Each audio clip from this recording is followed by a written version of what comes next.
ఆరోగ్యాభిలాషులందరికీ నా హృదయపూర్వక నమస్కారములు. ఇంత సైన్స్ అండ్ టెక్నాలజీ బాగా పెరిగిన ఈ రోజుల్లో టీవీల్లో యూట్యూబ్ల ద్వారా అనేక రకాల ఆరోగ్య ప్రసంగాలు ఎన్నో వేల మంది అందిస్తున్నప్పటికీ, చదువుకుంటున్న వారు ఎక్కువ అవుతున్నప్పటికీ ఆరోగ్యాల సంఖ్య ఎందుకు తగ్గుతున్నది అంటే మన శరీరం పట్ల పెట్టే శ్రద్ధ అంత తగ్గిపోతూ ఉంది. ఆచరణలో కనపడట్లేదు. అంటే చంకలో పిల్లవాడిని పెట్టుకుని ఊరంతా ఎతికినట్టు అసలు మన చేతుల్లో ఉన్న ఆరోగ్య విషయాలు మనం పక్కన పెట్టి అనేక విషయాల పట్ల ఆసక్తి పెంచుకుంటూ ముందుకెళ్తున్నాం. అంచేత ఏజ్తో పాటు రోగాలు పెరుగుతున్నాయి, దీర్ఘ రోగాలుగా మారుతున్నాయి.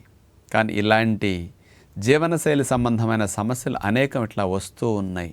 మరి అవన్నీ రావటానికి మన శరీరాన్ని సవ్యంగా పని చేయించుకోవటానికి అవకాశమయ్యే అవసరాలను మనం సరిగా అందించకపోవటానికి ఒక పెద్ద కారణం ఉంది.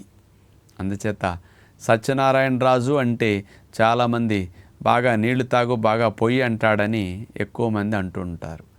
మరి నీరు అనేది ఎక్కువగా త్రాగమని నేను ఒక్కడిని 30 ఏళ్ల పైనుంచి ప్రచారం చేస్తూ ఉంటా. రోజుకు 4-5 లీటర్లు తాగండి అంటే అమ్మో అంటుంటారు. అసలు నీళ్ళు ఎందుకు తాగాలి? బాడీలో ఎన్ని కేజీలు బరువున్న వ్యక్తికి ఎన్ని నీళ్లు లోపల ఉంటాయి, ఆ నీరు కూడా ఏ ఏ భాగాలు ఎంతెంత ఉంటుంది, ఎక్కడ నీరు తగ్గితే మీకు దాహం వేస్తుంది, ఎక్కడ నీరు తగ్గితే మీ బాడీ ఆ సైలెంట్ డిహైడ్రేషన్ అనే స్థితికి వెళుతుంది, మరి మీ లోపల నీరు ఏ ఏ రూపాయలు ఎంత ప్రతిరోజు ఖర్చు అవుతూ ఉంటుంది. మరి నీటిని సరిగా అందించకపోతే మన బాడీ ఎలాంటి సమస్యలు పెట్టి మనకి నీరు అందించమని తెలియజేస్తుంటుంది. ఈ వాస్తవాలన్నీ ఈరోజు మీకు అవగాహన కలిగిద్దామని తెలియజేస్తున్నాను. సుమారుగా 70 కేజీల బరువున్న వ్యక్తికి 42 లీటర్ల ద్రవ పదార్థం మన శరీరంలో ఉంటుంది. అంటే ఎంత ఎక్కువ ఒకసారి చూసుకోండి. దగ్గర 60% పైబడి అంత నీటి శాతంతో ఉంటుంది. అలా ఉంటేనే మన శరీరంలో జీవక్రియ సజావుగా జరుగుతుందన్నమాట. మరి ఈ 42 లీటర్ల నీరు 70 కేజీల బరువు ఉన్న వ్యక్తికి ఉంది కదా, ఎంతెంత నీరు ఏ ఏ భాగాల్లో ఉంటుందని తీసుకుంటే 28 లీటర్ల నీరు కణాల లోపల ఉంటుంది. మీకు అంతకుముందు చాలా ఎపిసోడ్స్లో గుర్తే కదా, మన శరీరాన్ని తీసుకుంటే అనేక కణాల సముదాయం. కణం అనేది కంటితో చూడలేని చిన్న రూపం, మైక్రోస్కోప్లో మాత్రమే కనిపిస్తుంది. కొన్ని కోట్ల కణాలు ఒక చిక్కుడు గంజ షేపులో కలిసి కూర్చుంటే దాన్ని కిడ్నీ అంటారు. కొన్ని కోట్ల కణాలు రామఫలం షేపులో కూర్చుంటే గుండె అంటారు. అవయవాలన్నీ కణాల సముదాయం. మరి కొన్ని కణాలు కలిస్తే ఒక అవయవం, కొన్ని అవయవాలు కలిస్తే ఈ శరీరం. ఈ శరీరం మొత్తం 125 ట్రిలియన్ కణాల సముదాయము. 1 ట్రిలియన్ అంటే 1,00,000 కోట్లు, అట్టడిది 125 అంటే 1,00,000 కోట్ల కణాల సముదాయం.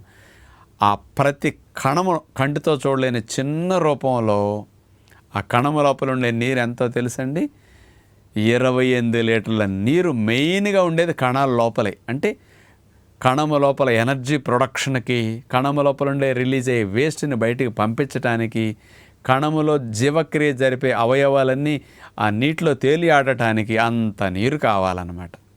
ఇవన్నీ మాకెందుకండి, ఈ గోలంతా అనిపిస్తుంది మీకు. కానీ అక్కడ సరిపడా నీరు లేకపోతే 28 లీటర్లు ఏమవుతుందో చూద్దాం. అది అక్కడ అంత ఉంటుంది, 28 లీటర్లు కణం లోపలని. కణాల వెలుపల 10.5 లీటర్ల నీటి శాతం అక్కడ ఉంటుందన్నమాట. రక్తములో 3.5 లీటర్ల నీటి శాతం ఉంటుంది. ఇది మన బాడీలో ఉండే 70 కేజీల బరువు ఉండే వ్యక్తికి 42 లీటర్ల నీటి శాతంలో ఈ 3 చోట్ల నీటి శాతం ఇట్లా డివైడ్ అయి ఉంటుందన్నమాట.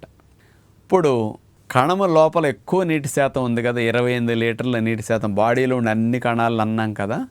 కణములో నీళ్లు తగ్గాయి అనుకోండి, కణములో జీవక్రియ అంటే మెటబాలిజం చేయడానికి నీళ్లు చాలినప్పుడు ఆ కణం ఏం చేస్తుంది, కణాల వెలుపల ఉండే నీటి శాతం 10.5 లీటర్లు అన్నాం కదా బాడీ మొత్తంలో, అక్కడి నుంచి ప్రతి కణం బయట నుంచి నీరు లోపలికి తెచ్చేసుకుంటుంది అనమాట. మనం కూడా చూడండి, జేబులో డబ్బులు అయిపోతాయి, రోజు బీరువాలో డబ్బు తెచ్చి ఇక్కడ పెట్టుకుంటాం. బీరువాలో డబ్బులు అయిపోతాయి, ఎక్కడి నుంచి తెస్తాం, బ్యాంకులో నుంచి తెస్తాం. ఇప్పుడు అర్థమైంది కదా బాగా. అందుకని జేబులో డబ్బులాగా కణములో నీరు, బీరువాలో డబ్బులాగా కణం బయట నీరు, కణం బయట కూడా ఇంకా తగ్గిందనుకోండి, అప్పుడు మనం బీరువాలో డబ్బు అయిపోతే బ్యాంకులోంచి తీసినట్టు బ్లడ్లో నీరు తీసేస్తుంది అనమాట. బ్లడ్లో నీరు ఎప్పుడు తగ్గకూడదు, కానీ ఆపద ఏం చేస్తుంది మరి పాపం? కణాల లోపల తగ్గింది, కణాల బయట తగ్గింది, అన్ని చోట్ల వాడేసుకున్నాం, ఇంకా లేదు. అందుకని మీరు బ్యాంకులో దాచుకున్న డబ్బు కూడా తీసి వాడుతూ ఉంటారే, అలా మీ బాడీ బ్లడ్లో వాటర్ని తీసి వాడుకోవాల్సి వస్తుంది. మరి ఇమీడియట్గా బ్లడ్లో నీరు తగ్గిందనుకోండి, ఉండవలసిన 3.5 లీటర్ల కంటే తగ్గితే రక్తం చిక్కబడిపోతూ ఉంటుంది. రక్త ప్రయాణానికి ఆటంకం, రక్తంలో పిహెచ్లో చేంజెస్ వచ్చేస్తాయి. ఇది అసలు మంచిది కాదు. ఇమీడియట్గా గుండె పంపింగ్కి మంచిది కాదు, ఆక్సిజన్ సరఫరాకి మంచిది కాదు. అందుకని ఇమీడియట్గా బ్లడ్లో నీటి శాతం తగ్గేసరికి ఇక్కడ నీటి శాతం తగ్గటాన్ని వెంటనే గ్రహించి బ్రెయిన్ అలర్ట్ అయ్యి దాహం సెంటర్ ఉంటుంది మెదడులో, ఆ దాహం సెంటర్ని సిగ్నల్ ఇచ్చి లేపేస్తుంది. ఎందుకు? లోపల నీళ్లు తగ్గిపోయాయి, కణాల్లో తగ్గాయి, కణాలు బయట తగ్గాయి, రక్తంలోనూ తగ్గిపోయింది. నువ్వు ఇమీడియట్గా నీళ్లు తాగేటట్టు ప్రేరణ కలిగించని దాహం సెంటర్కి సిగ్నల్ వెళ్ళిపోతుంది. దాహం సెంటర్ బాగా ప్రేరేపించేసి మనకి నోట్లో కొంచెం దాహం, నీరు తాగాలి అనే లక్షణం, నోరు కొంచెం ఎండినట్టుగా లక్షణాలు పెట్టేస్తుంది. అంటే మీకు తిండి మీద కంటే మనసు నీళ్లు తాగితే బాగుండని అస్తమానం ఆలోచనలు వస్తూ ఉంటాయి. 5-10 నిమిషాలకు ఒకసారి నీళ్లు తాగితే బాగుండు, దొరకట్లేదే, ఇంకో 10 నిమిషాలు అర్జెంట్ పనిలోనూ 5 నిమిషాలు గ్యాప్, 10 నిమిషాల గ్యాప్లో మళ్ళీ నీళ్ళు తాగుదామలే అని మీ మైండ్ అట్లా అస్తమానం నీళ్ల మీదకి వెళుతుంది ఇట్లాంటి లక్షణం వచ్చినప్పుడు. అలా దాహం వేసినప్పుడు నీళ్లు బాగా తాగారనుకోండి, వెంటనే 5-10 నిమిషాల్లో రిప్లేస్ అయిపోతాయి. ఆ దాహం అనిపించినప్పుడు మీరు దాహం తాగకుండా ఏ పళ్ళ రసమో, ఏ జావో ఇట్లాంటివి ఏమైనా తాగారనుకోండి, ఏదైనా జ్యూసులు లాంటివి, ఇవన్నీ అరిగించాక కానీ గంటన్నర జీర్ణం అయితే కానీ ఇందులో ఉండే నీరు బ్లడ్లోకి వెళ్ళదు, లేటుగా మీ దాహం తీరుతుంది. అదే నీళ్లు తాగేస్తే వెంటనే దాహం తీరేస్తుంది. అదేనా ఖాళీ కడుపు ఉంటే, అదే ఆ పొట్ట నిండా భోజనం ఉన్నప్పుడు మీకు నీళ్లు తగ్గినాయి అనుకోండి, భోజనంతో నీళ్లు కలిసిపోయి బ్లడ్లోకి త్వరగా చేరవు. అందుకని డీహైడ్రేషన్ కండిషన్ అంటే లక్షణాలు ఎలా ఉంటాయి. అందుకని దాహం సెంటర్ ప్రేరేపించిందంటే ఎన్ని చోట్ల నీళ్లు తగ్గితే దాహం అనే లక్షణాలు వస్తున్నాయి. అందుకని దాహం అనే లక్షణం రాకుండానే మనం నీళ్ళని శరీరంలో ఎప్పుడు 3 చోట్ల కరెక్ట్గా ఉండేటట్టు త్రాగాలి. మన బాడీ నీటిని ఎట్లా ప్రతిరోజు ఖర్చు పెట్టేస్తుంటుంది అంటే 1.5 లీటర్ సుమారుగా మూత్రం రూపంలో పోతుంటుంది. అలాగే దగ్గర ఒక 500 నుంచి 700-800 ml చర్మం నుంచి చెమట రూపంలో ఆవిరైపోతూ ఉంటుంది, కారిపోతూ ఉంటుంది అనమాట. అట్లాగే మనం పీల్చిన గాలి ద్వారా, గాలి రాపిడికి ఆవిరయ్యే నీరు 300 నుంచి 400 ml నీరు రోజు ఉంటుంది. ఇది కంపల్సరీ కాదు. మరి ప్రేగుల్లో వేడిని చల్లార్చడానికి మోషన్ హీట్కి ఎవాపరేట్ అయ్యే నీరు 200-300 ml ఉంటుందన్నమాట. ఇట్లా మనకు ప్రతిరోజు దగ్గర 3 లీటర్ల నీరు, 3.5 లీటర్ల నీరు సుమారుగా ఖర్చు అవుతూనే ఉంటుంది. ఈ ఖర్చు అయిన నీటిని మనం తిరిగి పోస్తూ ఉండాలి. తిరిగి పోయకపోతే ఈ నీటినే తిరిగి వాడుకుంటూ ఉండాలి. అది ఎలాంటిదంటే, సిటీల్లో నీరు ఎక్కువ లేదనుకోండి, బాత్రూంలో వాడిన నీరు కూడా శుద్ధి చేసేసి ఆ శుద్ధి చేసే నీటిని మళ్ళీ తిరిగి వాడుకుంటూ ఉంటారు కదా. అలా మన బాడీ పాపం ఈ నీటినే తిప్పి వాడుకోవాలి. ఇంకెంతని వాడుకుంటుంది, డ్రై అయిపోతుంటాయి కదా ఊపిరితిత్తులు అటు ఇటు, డిహైడ్రేషన్ అయి ఇక తలనొప్పి, కాస్త నీరసం, బీపీ డౌన్ అవటం, కళ్ళు తిరగటం, మూత్రం మంట, అట్లాగే మోషన్ డ్రైగా రావటం, మరి అట్లాగే ఎండలోకి వెళ్తే మాడు నొప్పి, తలనొప్పి రావటం, స్కిన్ అలర్జీలు రావటం, అలసటగా ఉండి అసలు మైండ్ పని చేయనట్టు అనిపించటం, ఇవన్నీ బాడీ డిహైడ్రేషన్లో ఉన్నప్పుడు కనిపించే లక్షణాలుగా మనం తెలుసుకోవాలి. అంటే ఇన్ని ఇబ్బందులు వస్తుంటే కూడా నీళ్లు తాగమంటే మనకు ఆరోగ్యం ఎట్లా వస్తుందో ఆలోచించండి.